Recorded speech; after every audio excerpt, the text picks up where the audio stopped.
Hi, surprise, it's me. That's Carissa. We're just waiting for Larry. I know he was going to teach in person, so he might take a second to like connect everything and get on Zoom. Thank you. No problem.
Hi guys, I'm just setting Larry up.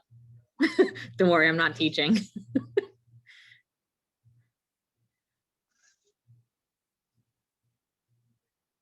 You can hear me, right? Okay, that's Yes, good. we can. Thanks.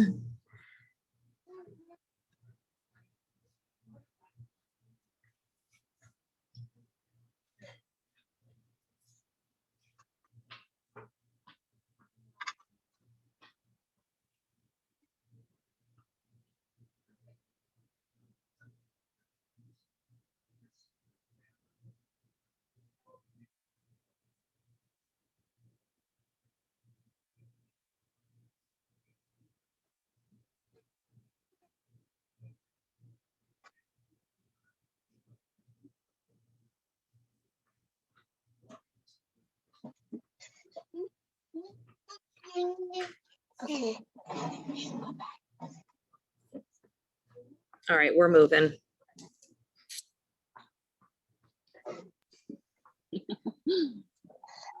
Okay, that makes me a little nauseous. Sorry. Close your eyes.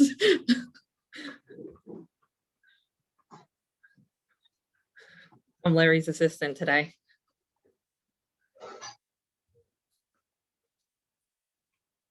Okay, great. Okay, thank you so much. Thank you. Bye-bye. Okay, so Thank Lauren you, just to Teresa. come in. Okay, yeah. Have.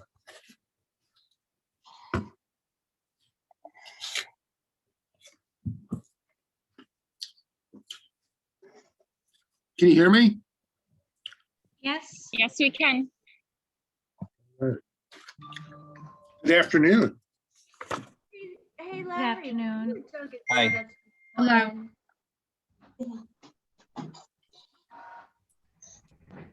Larry, Yes, were you at Dunkin' Donuts this morning? I was at Dunkin' Donuts this morning. In just- Richboro. Yes, we just passed each other. Oh, did you wave? You're walking to your car, getting in as I was walking into Dunkin' Donuts. All right. Yeah. Sorry, I didn't I, get I to- frequent that Dunkin' Donuts. I'm sorry. I frequent that Dunkin' Donuts. Same here.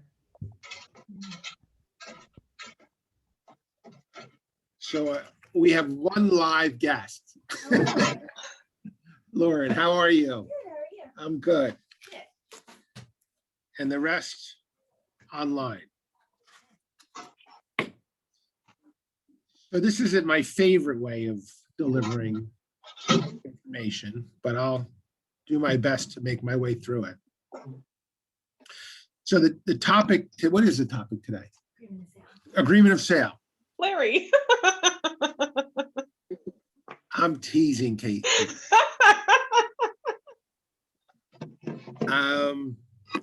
So depending on the group we have, I don't know where I should begin, or are there any specific questions or concerns I can address or take notes to address? Is there anything specific you're interested in knowing? Anybody? Larry, Just it's Robbie. Hi, Hi, Robbie. how are you? I'm well. How are you? I'm good. I'm good. By the way, I frequent that Dunkin' too, almost every day. Yes. So I just wanted to hear you go over the mortgage contingency box, specifically the loan to value. Okay. When you get to it, because I know a lot of people leave it blank. Some people fill it in. Yeah. And I know that, at least I think I know, when it's fully understood, it could be a pretty good tool. So. Yeah. So the mortgage contingency, we'll start with that because I really want to can't cover the whole agreement in one session, and I want to try and cover what you're looking for. What else, Gwen? A lot of people, it's on the mortgage contingency as well. A lot of people think that they need the appraisal contingency and the mortgage contingency. So can you explain that? Yeah. And I did have one thing I wanted to cover also, Larry. It's Shayna. Yeah. Hi, Shana. I just wanted to kind of go over addendums that you feel like may be most necessary right now, especially if we have like a seller who has a home. They need to basically purchase another home in order to sell theirs. Any addendums that you would recommend to that agreement of sale? Okay. Okay. That should be plenty for the hour, actually. And then I guess I just also wanted to open with, are you bumping into a lot of, are you bumping into multiple offers?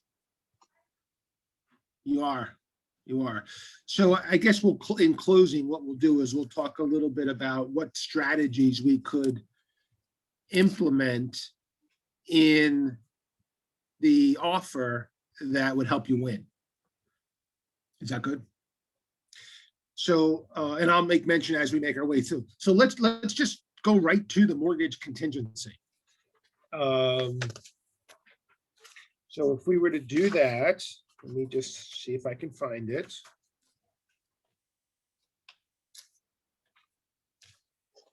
So it's paragraph 8 of the agreement.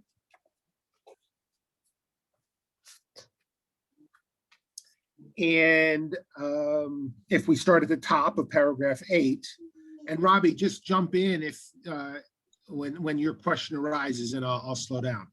Okay. So you have two boxes. You can waive the mortgage contingency, or you can elect the mortgage contingency. And if the prospective buyers do not have the means to close on the home without cash, then you must elect a mortgage contingency, yes? Right? They can't really, right? You can't really represent that you're waiving your mortgage contingency unless they can close regardless. Any questions with that? I know some people feel so confident that they can get a mortgage that they would waive their mortgage contingency. And yes, go ahead. So they would have to prove to the seller that they had the proof of funds to close cash, and then still behind the scenes get mortgage financing if they wanted to. Yeah, so I would disclose all that to the seller. Okay. So if they were waiving their mortgage contingency as a listing agent, I would ask for proof of funds. And as the buyer's agent, I will, if your clients wanted to get a mortgage, then I would disclose that, because the lender may want to send in an appraiser. And sometimes if the seller isn't aware that there's going to be a mortgage, even though it's waived, they may give you some pushback on that. Right? So I would disclose that there is going to be a mortgage. They are qualified to pay with cash. However, they're opting for a mortgage, even though they're waiving the contingency. Would that go in the additional terms section on the last page? What's that? If they're, Yeah, I would do that. I would do that. I would put it in there that purchaser reserves the right to get financing. Something to that effect, so that there's no misunderstanding. Because sometimes when you waive the mortgage contingency, the seller may think and believe there's no mortgage, and I'm not letting an appraiser into the house. So you're right, Robbie. I would put that under additional contractual provisions, that the buyer reserves the right to apply for a loan, but in no way would it interfere with the settlement. The first, then there's two boxes, right? On the left is the mortgage, the first mortgage, and the second to the right would be if there is a second mortgage. Is this where your question comes in, Robbie, on the boxes? no, yes, in the first box. I mean, I don't want to jump ahead of anybody if they have questions there, but my specific question is the loan to value sentence and blank line there. Okay, so the first line is loan amount. So if it's an 80% loan, then 80% of the purchase price would go on that line. The minimum term, I typically take this information right off the pre-approval that comes in from the lender. So all this information is on the lender's pre-approval, whether it's a conventional, the term would be 30 years or 15 typically.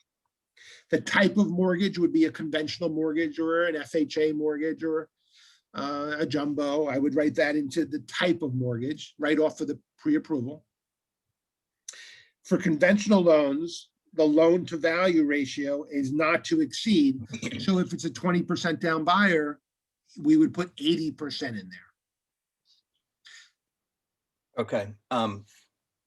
So is it necessary to put 80% in there if they're getting a mortgage? I mean, is it necessary that that blank gets filled in? I've seen it mostly blank. Yeah. So I mean, it's there. And then, so what happens if my buyer is going to get a mortgage, but he is putting more, a substantial amount of money down, but yet maybe in this market, just to keep things simpler, not want to go with an appraisal contingency? Is this a way to protect? Is this another way to protect the buyer? So you're electing a mortgage contingency, right? You're electing a mortgage contingency. And if your buyer's qualified or approved to do 80% financing, as a buyer's agent, I would like to see that 80% right on that line. Because if the home doesn't appraise, everyone agreed by signing the agreement that it would be an 80% loan. Right. And I guess one of my specific questions is I see so many times that's just been left blank. And Right. I've heard, well, if they don't get, if the house doesn't appraise, what's the difference? Because they're not going to get financing. Well, that's not completely accurate. If if you don't put anything in there, and your buyers have the means to close, to come up with the additional funds, then they would have to do so Okay. if there's no appraisal contingency, Okay. right? So if they get if their financing gets declined because the appraisal is too low, or the appraisal, it doesn't come in at the right value. If that's left blank, can't the buyer just walk? Can't the lender say, we're not financing you, and that would give the buyer an option to walk? Well, let's just say that they put in a loan amount of loan amount is, I don't know, 80% of 400,000. So the purchase price is 400, the loan amount is 320,000. And the appraisal comes in at 390. Right? So the loan amount, if the buyers came up with the additional funds, they would get the financing, yes? Yes, at their option, right? That they would, if they wanted to come up with the funds. In other words, if Well, they didn't want to buy the house. If they don't put in a loan to value ratio, then they're not representing that. They want, if they don't put in 80%, maybe they'll do 82% or 85% if it's not written in. Okay. So I think it's important as a buyer's agent to write it in to protect your buyer. Okay.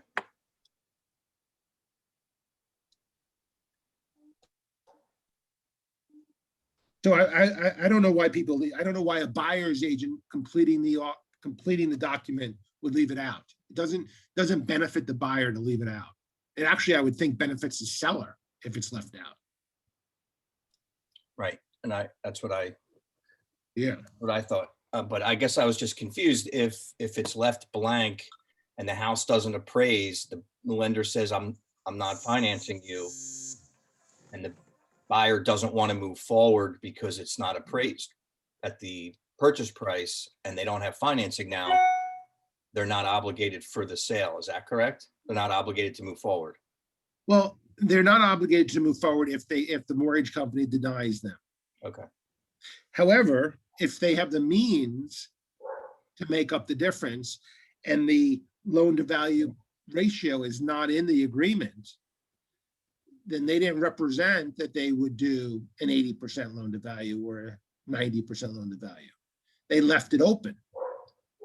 So couldn't the seller argue that, well, you didn't put in 80% loan to value, so now you're going to have to do a 90% loan to value if they have the means to do so in their buyer financial, if they can afford to do so.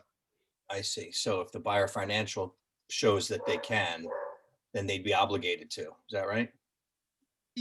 We're not practicing lawyers. Right. I understand. I'm just. But I don't know if obligated is the right word, but as a seller, maybe they could withhold the deposit until it's figured out. Okay, I got it. If that's a bone of contention, you never expressed an 80% loan to value. You have the means to do more. I understand. As a buyer's agent filling out the offer, I would put it in there. Whatever the ratio is, I would put in there. Because then if the bank says we're not doing an 80% loan to value, that would fall into a way the buyer could terminate. Understood. Larry, I have a question, and I'm not sure if it's related to this.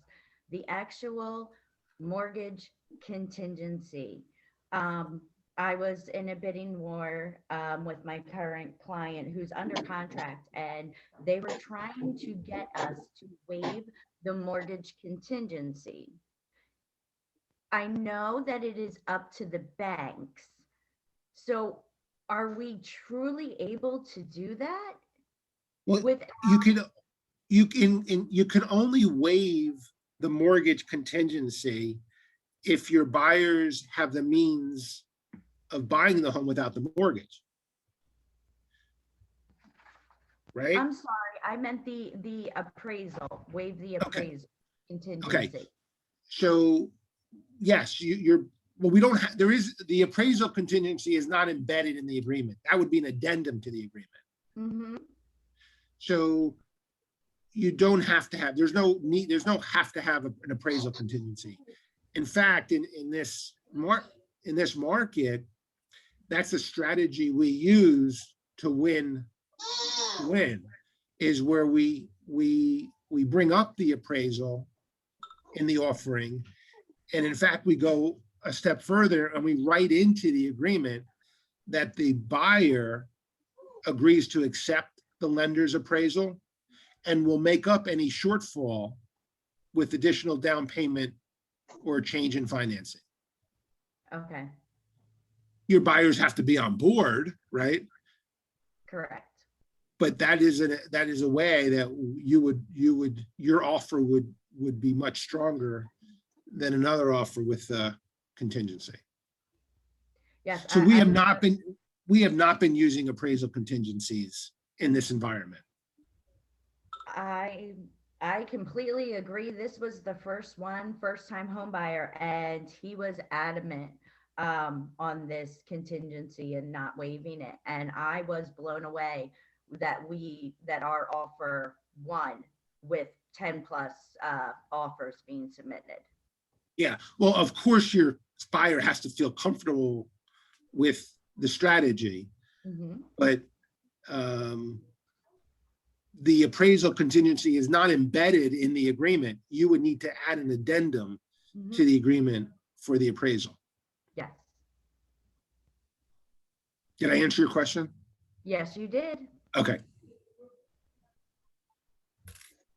So when you go through, you fill out the mortgage lender. I typically use whatever the pre-approval came in on. The interest rate is also typically on the approval, the pre-qual. I write that in there. I always allow for 0.5%. So if the current mortgage rate is 3%, the buyer agrees to accept the interest rate. And then on the high side, I put 0.5% higher. Yes. Quick question. If you put the mortgage lender in there when you submit the offer, and then the buyer decides to go with another mortgage lender, is that an issue? It can be an issue if they don't get a mortgage. So what you might want to do is write in the lender's name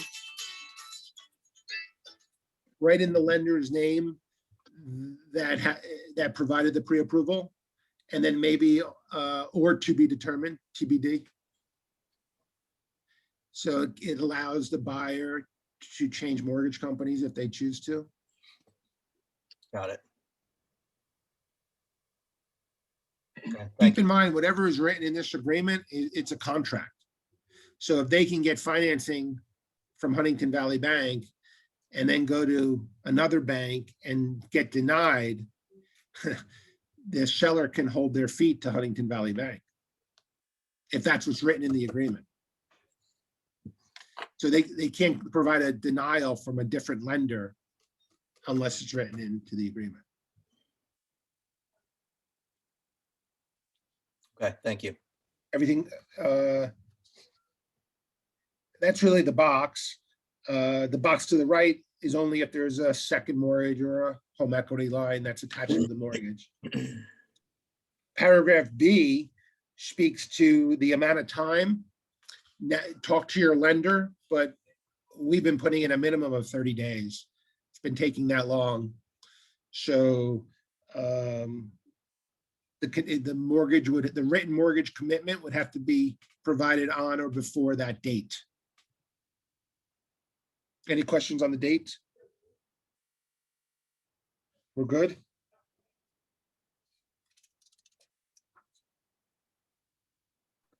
Larry, Yes.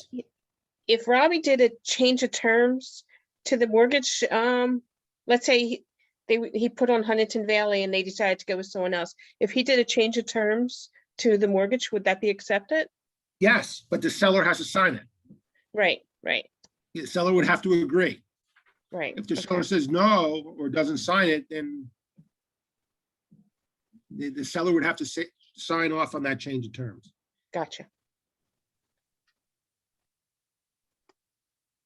With this crazy market also, I'm just looking through the contingency. The contingency says that the buyer has to apply for their loan in how long? 7 days. They have to make application within 7 days.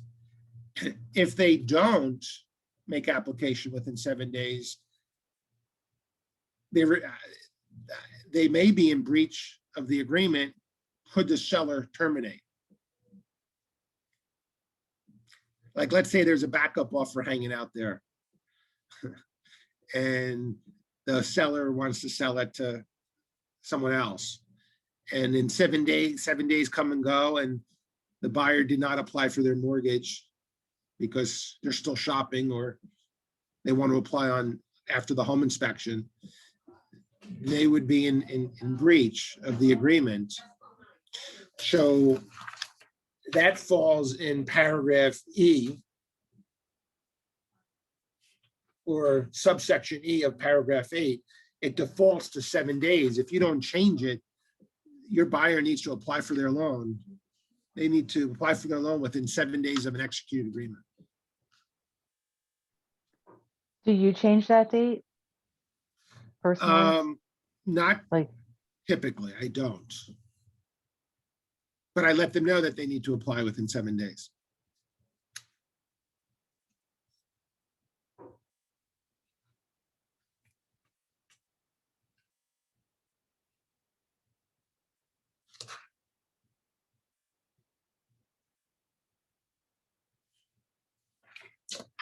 So Robbie, if you read paragraph 8, that's subsection C, it does talk a little bit about the loan to value ratio. Mhm.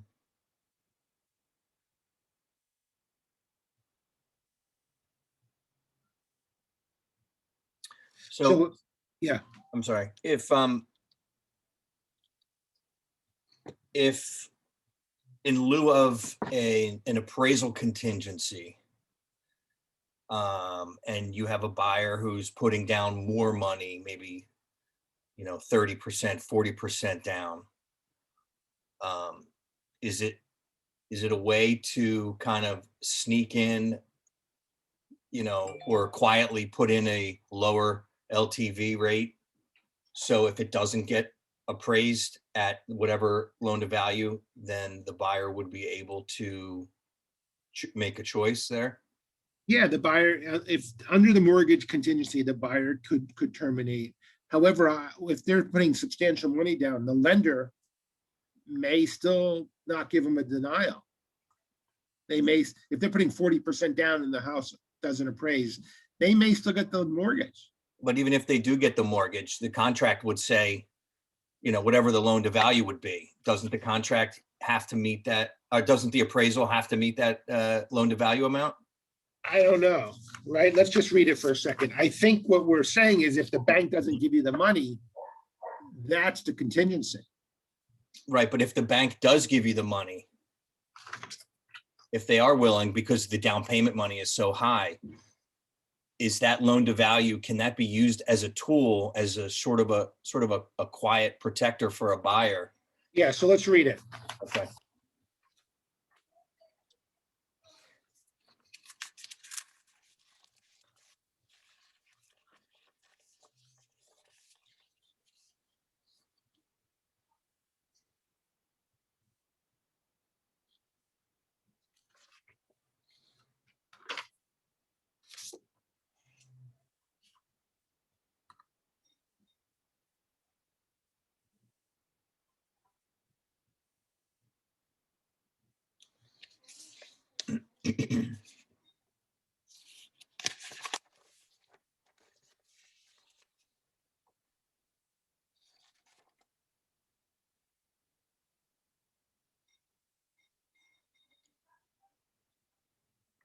So this, right, the seller can terminate after the date. I'm just looking. So in the box Yeah. in the first page, the sentence starts with for conventional loans. So Right. does that mean that it only applies to the loan situation, or? Yeah, because if it's an FHA loan, it has to, or the appraisal is built in. But if it's not an FHA? Then it would be for conventional finance, only. not private financing, conventional Well, financing. for finance, for finance. Yeah. I guess what I'm trying to figure out is, if you have a buyer that's putting down a substantial amount of money, let's say instead of 80%, I put in there in the loan to value box 40%. And it says, the loan to value ratio is not to exceed 40%. And then the appraisal comes in and it does exceed 40%. Even though the bank would still offer financing, regardless of the appraisal, is that an acceptable way for a buyer to say, it doesn't meet my 40%, I'm out? Yeah, so where it says under paragraph 8, where you elect a mortgage, where you check off the box elected, Yes. that first line is, this sale is contingent upon buyer obtaining mortgage financing according to the following terms. So if they're financing 80% loan to value and the home doesn't appraise, they don't have to buy the house, right? Because it's based on the following terms. So if it says 40% loan to value and the appraisal doesn't come up at 40% loan to value, then they're still able to? They would be able to terminate. They would be able. Okay, that's what I was trying to figure out. Yeah. But if it's left blank, right, and they may not be able to terminate. Right. Right. Everything's up to interpretation. But it is contingent on the buyer obtaining financing according to the terms you put in here. Okay. I don't mean to take up all the time on this. No. That's it's important. Thank you. Yes, very clear now. I just think that might be because nobody wants to use an appraisal contingency these days. And I'm not saying that a seller's agent won't catch it, but it just might be a way to quietly, put in a limit for the appraisal. For your buyer. Yeah. I mean, I think the listing agent, if it's a seasoned listing agent, they're going to want to address the appraisal before the seller signs it. Right. Right. So we've been using the appraisal contingency because it doesn't, there's a second choice. It doesn't always have to, the first choice is for it to appraise at the purchase price. The second choice, you can write a number in there. So if you are buying the home for 400,000 and you can write into the appraisal contingency that as long as the home appraises for 380, we're good. So you can write into the appraisal contingency any value the buyer chooses, which would strengthen their offer if it was a lower amount. Right. So is that what you recommend rather than loan to value? I don't do it. I write it right into the agreement. And the language I use is buyer agrees to accept lender's appraisal and will make up any shortfall with additional down payment or financing. So we write that right in and highlight it on the back page. Regardless of what the appraisal comes in at. Yeah, with the buyer's permission, we write it in. Yeah. But we explain that to the buyer that this is a strategy that we've been using to win. Some buyers are just not comfortable with that. Sharice's buyer was not comfortable. Then you can't write it in if they don't, if they don't feel good about it. Great, thank you. So the other contingency embedded in the agreement is a home inspection contingency, right? There's really only 3 contingencies in the agreement. Any other contingency would have to be added as an addendum.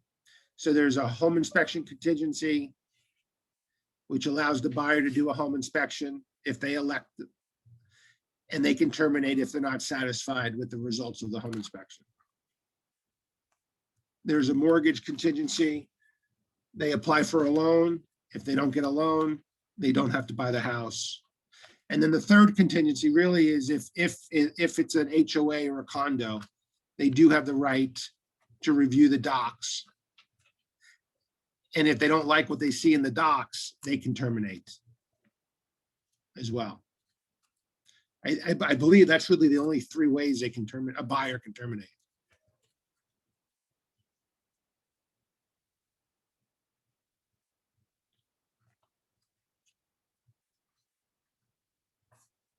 Any questions on the home inspection? Yes. I wanted to confirm that I had the dates correct. So Okay. for the home inspection, you have 10 days to complete that. After the buyer completes that home inspection within 10 days, then it is broken down to the 5 days that are negotiated. Is that always evenly split, like 3 to the seller, 3 to the seller, 2 to the buyer, or is it just a negotiation back and forth with the listing agent and the buyer's agent? So the agreement Mhm. defaults to 10.5.3 Yep, or 10.5.2. 10.5.2. Hold on, let me just double check.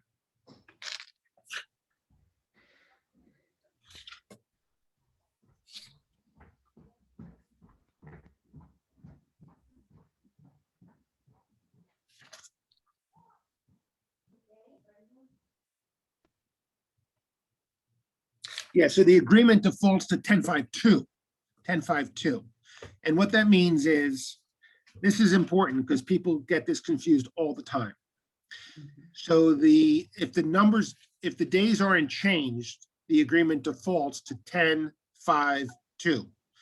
And it means that from the time the agreement is executed, the buyer has 10 days to do their inspections and to make any demands or terminate.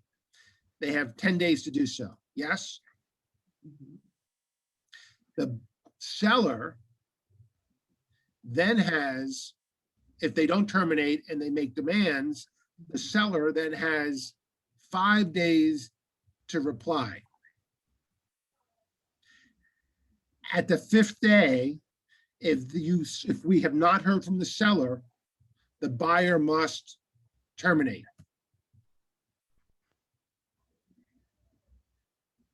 Or accept the property as is. So they have 10 days to do all their inspections and to make any demands. The seller has then 5 days to respond. If we don't hear back from the seller, the buyer must terminate or accept the home as is. Okay. The buyer then has 2 days to reply to the seller's counter offer or so forth. Yes? So here's the question. The buyer is all done with their repairs, or I'm sorry, the buyer is all done with their inspections, and they send their demand letter to the seller in 8 days. How long does the seller have to reply? 7. Mm-hmm. Their 5 days start when the buyer's 10 days are up. So just because the buyer got their reply in early, their 10 days continues. And then the seller has their 5 days. Now you could still wrap it up all before that, but the 5 days that the seller has to reply doesn't begin until the 10 days are up. Yes? questions? So it's 10-5-2. Now, all those days can be changed, right? There's blanks, you can change the dates. The agreement defaults 10-5-2.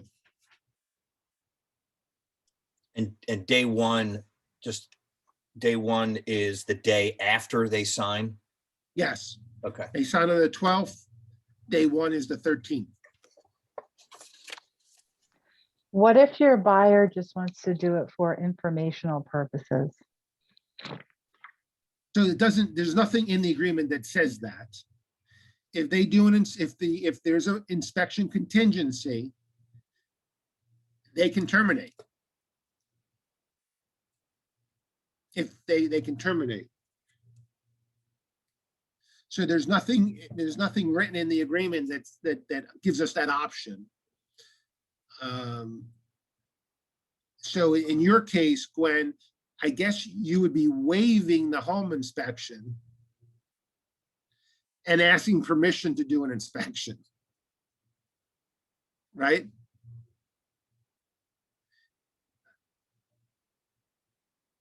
Yeah, I would ask my buyer, why are you doing that? Like, you're either doing an inspection or you're not. Right, but I've taken the lead from you with the wording with the structural issues are found. Yeah. So do you still check that box for home inspection? Well, if my buyer is doing a home inspection, we're electing the inspection contingency. What you're referring to, so I can always get them out of the deal if they're not satisfied with the inspection. But what we are writing into the agreement is we're putting in a verbiage on the last page that says buyer accepts home in its presently existing condition without modification or repair, except for any structural deficiencies or defects. And all we're trying to do is convince the seller that we're not going to try and renegotiate the sales price unless there's structural problems. So my buyers were not comfortable enough to waive the home inspection, but we're letting the sellers know that we're not looking to renegotiate the sales price unless there's structural problems. But you're still checking the home. You have to check, yeah. Okay. Because if you waive it, there's no way you're going to get them out. There's no. Okay. So, okay. Can I ask a question? Hi, Larry. yeah, hi. Typically, I think what you're saying is if that particular is waived and you're addressing it, that there could be structural damage, are you really implying I'm going to bring an engineer in? No. So There. wait. Well, let's go back. Let's just go back. So Sure. the home inspection contingency, Mhm. you either elect inspections or you waive inspections. Correct. If you waive the inspection, you cannot do an inspection. Correct. But you can ask, have the home looked at. If- Why? Hey, well, sometimes you can get a better deal depending. I mean, if you know, Then you're electing the inspection. okay, You're not waiving the inspection. If you waive the inspection, you're not doing an inspection. no, you're not doing a formal inspection, but you can ask, do you mind if I bring, I'm going to look at the house again. And you're not actually paying for an inspection, and you know that you've waived it, but isn't there a circumstance where you want to look at the house a second time? Well, the agreement doesn't allow you to do that. Oh, too bad, right? So the seller can say no, Not right? happens. Yep. I have another question in reference to the mortgage contingency, which Robbie brought up. So once that's executed, all is good, and now you're waiting for an HOA. Let's say your people say, oh my God, I can't put a fence up. I have a dog. I didn't know this, but everything is agreed upon. So the HOA is a way for the buyer to say, I'm not interested. The buyer can terminate. Everything is satisfied. Is that correct? Yes, the buyer can terminate under that HOA provision. Okay, great. How many days do they have to review the docs? How many days? Oh, I'm not looking. 5. Ugh, 5? No? Yeah, 5 from the time they get it, right? yes, and they could get it pretty late, you know. Yeah. Yeah. It's kind of a lengthy process. So where does that stand for the situation? So under paragraph 16, Mhm, subset C, okay. number 3, says the act provides that buyer may declare this agreement void at any time before buyer receives the association documents and for 5 days after receipt. Okay. So Oh, if they get the docs got the it. day before settlement, Right. they can cancel the day before settlement. Wow. And all the money will be refunded, you know, Yes. then goes back to normal. Okay, thank you. Any questions on that? That's a big one, right? Yeah, Because most people kind of, the buyer can terminate the agreement huge. anytime before receiving the docs and up to 5 days after receiving the docs. Right. And if it's 6 days, too bad. If they have never received the documents and you're Uh-huh. closing tomorrow, they can Yeah. cancel. Wow. Okay. Larry, do you ever waive that? Does anybody ever waive that? Can't waive an HOA, They don't offer the waiving in here. not an HOA. I mean, they don't, there's no box to check to waive it. I don't know that. Yeah. I don't know. I think that's law, that the buyer has that right. I mean, I guess you can write it into the So back. that kind of, that supersedes everything, actually. If it's an HOA, it supersedes everything in the contract. Basically. No. So Robbie, I think, is asking, is there a way to waive that contingency? Oh, yes, I understand what Rob is. I don't know if there is or not. That's probably a lawyer question. The HOA supersedes all others. If there is an HOA, it supersedes mortgage contingency, up-to-date settlement, and everything to get dispersed back to the buyer. That's not true. Well, I thought that's what you just said. No. If you get the docs on day 1, Mhm. you have 5 days to review them. If you don't terminate, that's it. Your opportunity under that contingency is over. You still may have a mortgage contingency and a home inspection contingency. Right. But if we give you the docs on the first day, you only have 5 days to review them. And on day 6, if you haven't terminated, you can no longer terminate under that contingency. But if you get it on day 29, Well, then you still have 5 days after that. and you go to settlement the next day, what then? Yeah, you have 5 days after you receive it, but it doesn't supersede anything. Okay, but it It's- gives the buyer clout. What was that? If it's not received in the order of time, it gives the buyer the clout to get out of the agreement of sale. If it's not received in time and you have no time left and it was sent because Continental Management, whoever the management company, and I'm not saying they're bad, they're good, but if they get, so the spring market is coming and how fast are we going to get these docs depending on if you need 2 docs from one association, then they need to be, if it's not getting in the proper time, what you're saying, within X amount of days, and we're running out of time.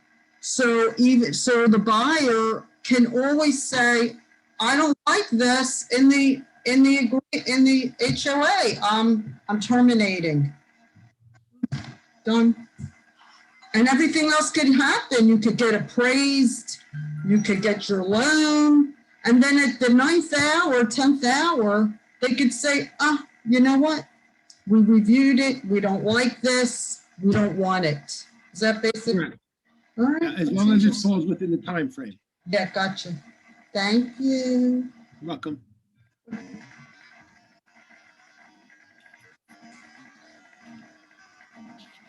Any other questions on the agreement? So Larry, for that specific provision, do you typically wait to negotiate, if you can, I guess, the reply to inspection and start doing things and spending money maybe for your sellers without knowing that? Or do you just What's that with the HOA or condo docs? Yeah. Yeah, I mean, the only way, as a listing agent, you want to just get those HOA docs as soon as you can. So you request them.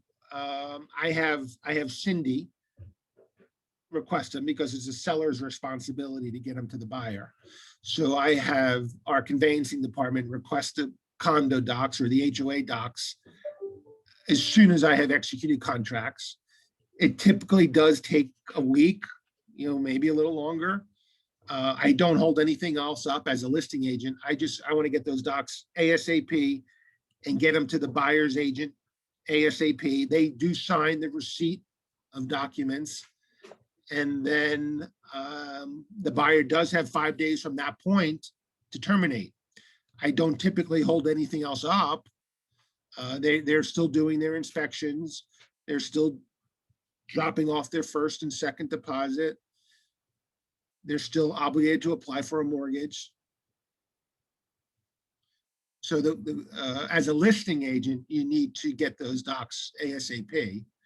As a buyer's agent, it gives you a little leverage because you can terminate if you don't get the docs.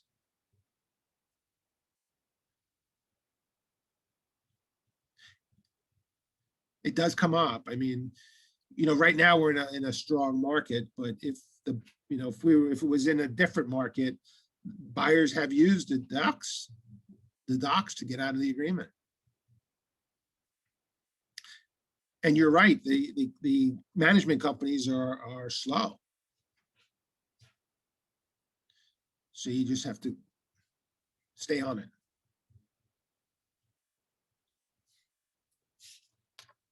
We did have a question about addendums that are necessary. Who asked that question? Was it Shayna?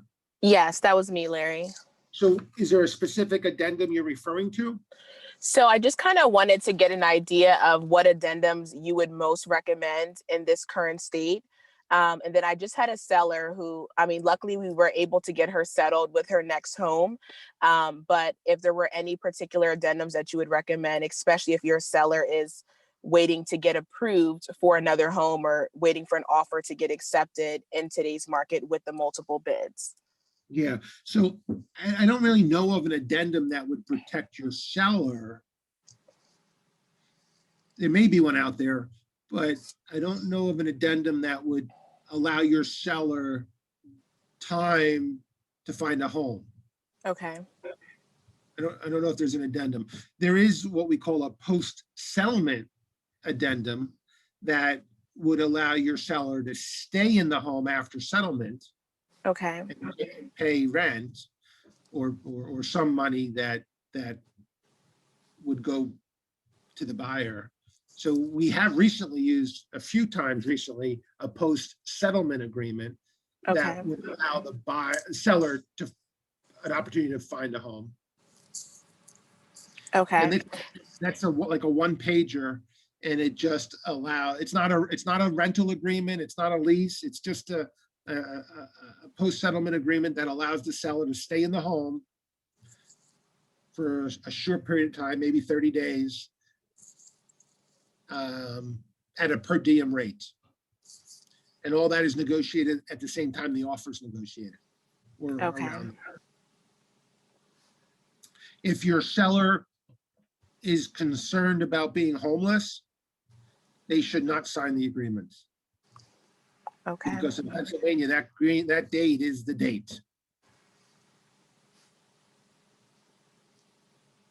So you could maybe extend the settlement. You might even be able to write into the agreement that the seller reserves the right to extend settlement 30 days. But if it's not written in, the date's the date. It needs to be Okay. in. That was actually very helpful. Just the fact that the seller reserves the right to extend the agreement or extend settlement. I think I was just looking for some common language like that that might be helpful to be able to I would include. write it, yeah, you could write that right into the last page of the agreement. Buyer Okay. initials it, seller initials it, as opposed to an addendum. I don't know if there's an addendum that does that. Okay. Thank you.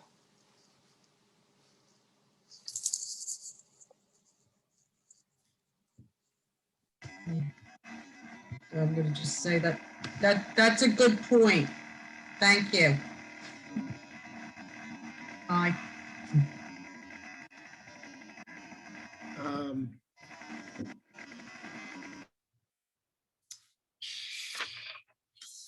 So any other questions, Lauren? Do you have any questions for me on the agreement? I'm good right now. Can you actually repeat the verbiage where buyer accepts the home, but unless structural. Yeah. So we write it into the additional contractual provisions, which is paragraph 32B, additional terms. We write right into there that buyer accepts home in its presently existing condition without modification or repair, except for any structural deficiencies or defects. And all I'm trying to convey to the seller's agent and the seller is that we're not looking to renegotiate the sales price. However, we want to make sure the home's not structurally falling down. That's the second best thing we could do, right? The first best would be to waive the inspection altogether. But yeah, I never recommend it, but it is a strategy we could use to win. I'm sorry, Larry. I don't know how you can do that. Do what? I'm a little confused on the point, the principle that once you are saying, the buyer's accepting a home without, any defects except for structural, that's a big one, because how do we know after 3 months in the home if there's structural damage? It's kind of a loose end for me anyway. I don't think you understand what I'm saying. No, I don't. Could you clarify that, please? Absolutely. So there's a home inspection contingency in the agreement, yes? Yes. If your buyer elects the home inspection, they can make demands or terminate, correct? Correct. Okay.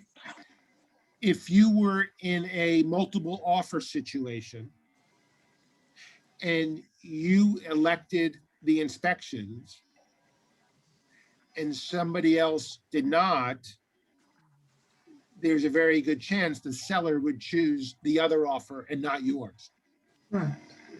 So you want to give your buyer the opportunity.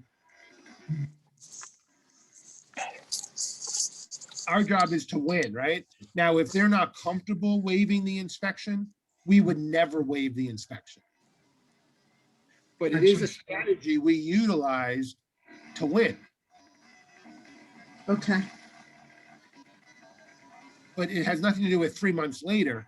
If your buyers are in agreement and they choose not to do an inspection, that's their decision, yes?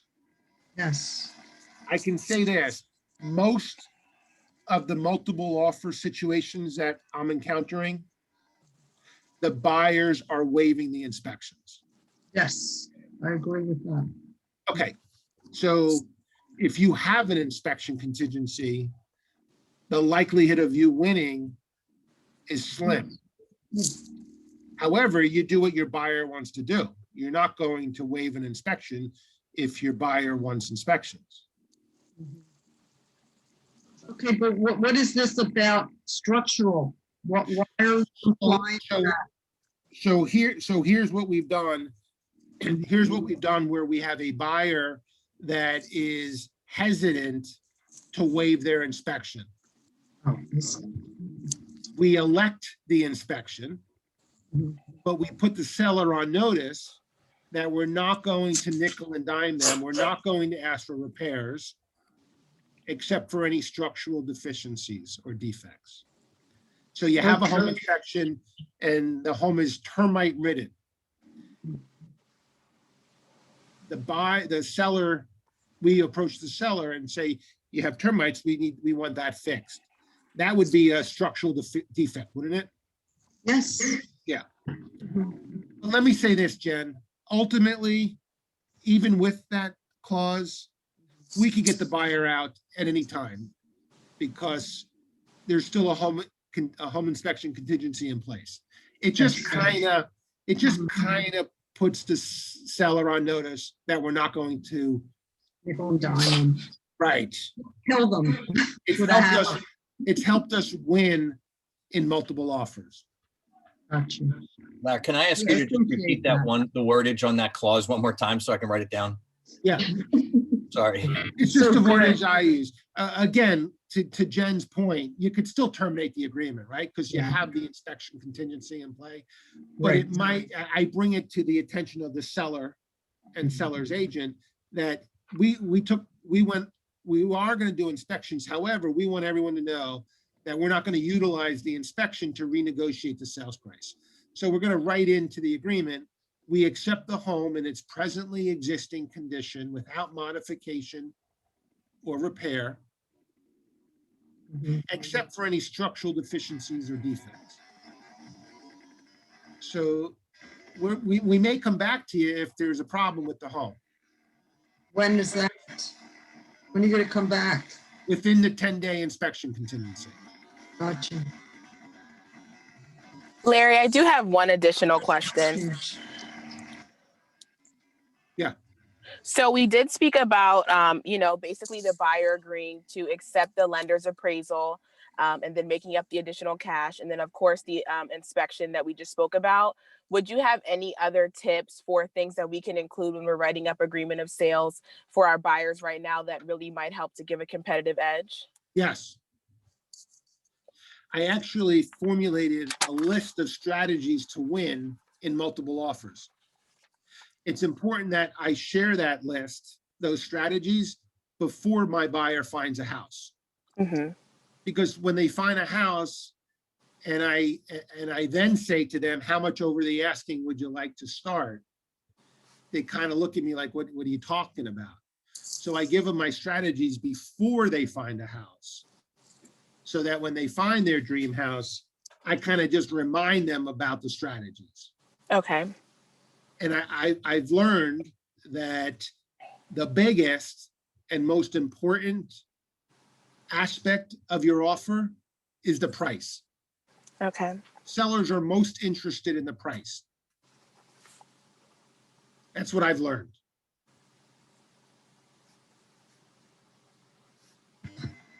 So I say to my buyer, they're asking $400,000.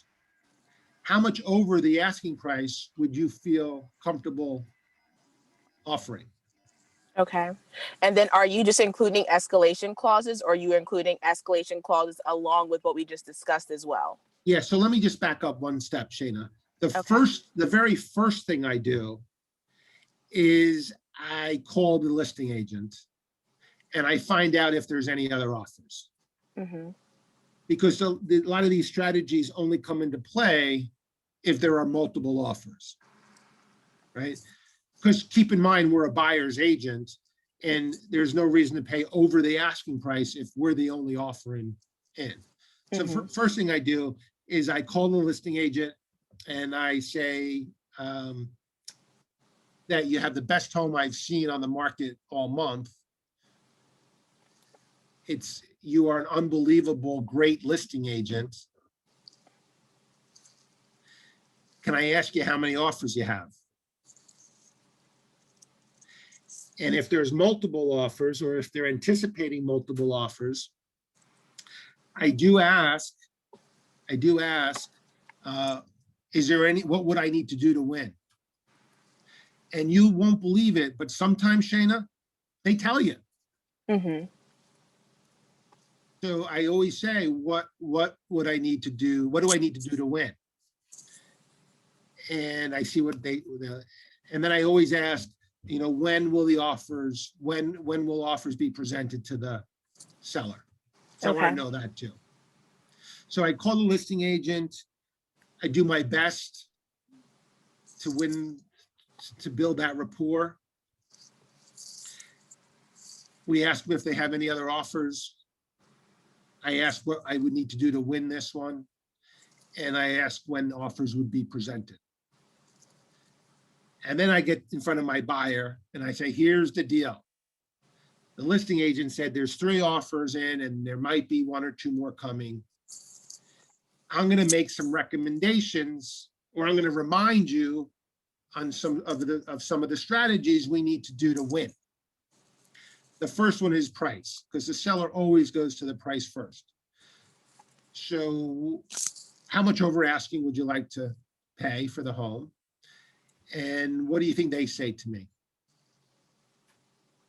5,000 to 10,000, maybe sometimes. They always say to me, well, what do you think?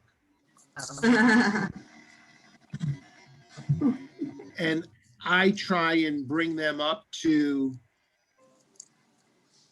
as high as they are prepared.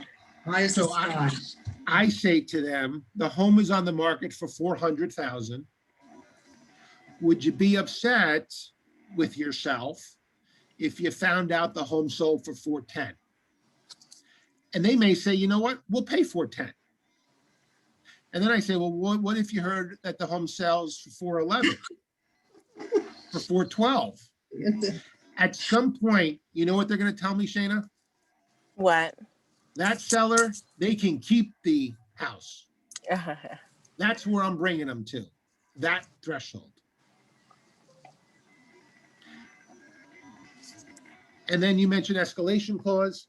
If they're hesitant to go to that and they're willing to say, well, if I have to go higher, I don't want to, but if I have to, I would consider it. So that's where an escalation clause may come into play. Mm-hmm. And what I've learned with escalation clauses is $1 or $100 doesn't work over their best offer. It's got to be a substantial amount of money. So we put in $2,000 minimum. Okay. Over the best offer. And then it does escalate to a cap or a ceiling. And that's entirely up to the buyer. But my goal is to bring them, they may say to me, my ceiling is 420,000. I would say to them, well, what do you mean 420? What if it sells for 421? You're not going to pay an extra? And they say, well, yeah, I would go to 421. We're going to continue to do that exercise until they say, okay. do you want to? Yes. Mm-hmm. The next, after the escalation addendum, another strategy are your deposit monies. You know, the days of $1,000 up front, we don't use anymore. When we talk deposit monies, I say 5%. Okay. So if the home's 400,000, I'm looking for a $20,000 deposit. Maybe 5,000 initial and 15,000 in 14 days. If I can get all 5 up front, I'm getting all 5 up front, 5%. I think the sellers do look at the initial deposit. If I have a buyer and we put up $20,000 up front, that's a good thing. Okay. I revisit what the seller's agent may have told me what's important. If the closing date's important, I'll make certain that we put in a favorable closing date. We're asking for a 24-hour reply to the offer. Okay. We talked a little bit about home inspection, right? If excuse me,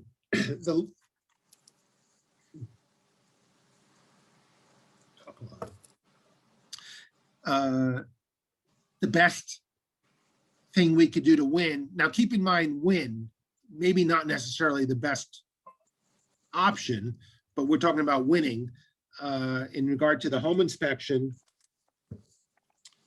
not doing one would entice a seller. If we have to do one, or we feel strongly about doing one, then writing in that verbiage where we're not going to nitpick, we're going to accept the home as it is, barring any structural defects. Then we're doing our inspection.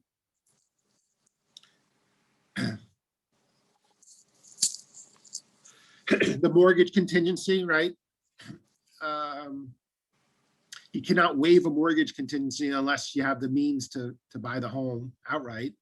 So, but the more down, the stronger the offer.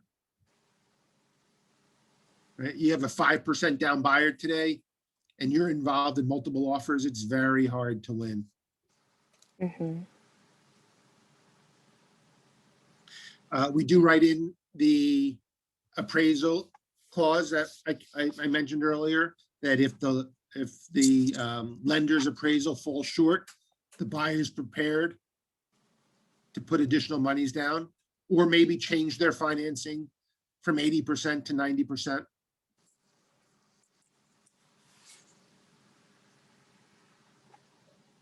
We have the pre-approval done. We show proof of funds. We don't ask for extras. We try not to have too many addendums.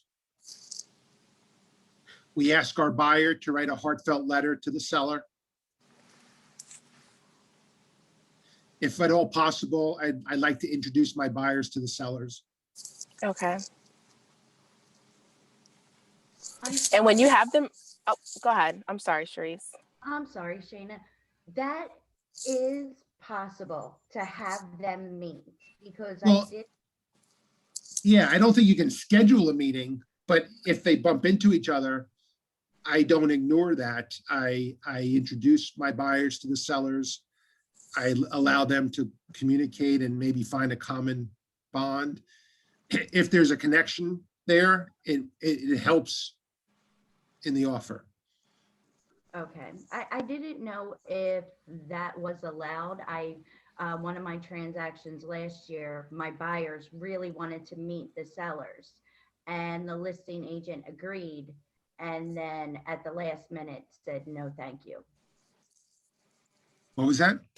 I said, the listing agent said, oh, of course, they can meet together. We're willing to do this day or that day.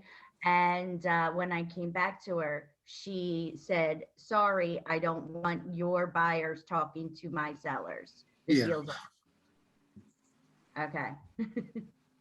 Yeah, that's just kind of what I was going to say. Even if we were to find ourselves in a situation where it was allowed, it's a little bit of extra work, but maybe even like a QR code with a little embedded video that they could actually, present to the sellers. But it just depends on what's allowed.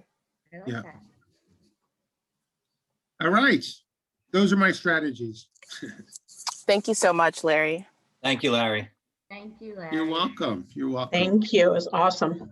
Thank you. Thank you. Thank you. Awesome, as usual. The best teacher. Thank you, Jen. Have a great day. We love it. Thank you. Have a great day. That's great, Larry. Thank you. What about transfer tax? Agree to pay the transfer tax? Um,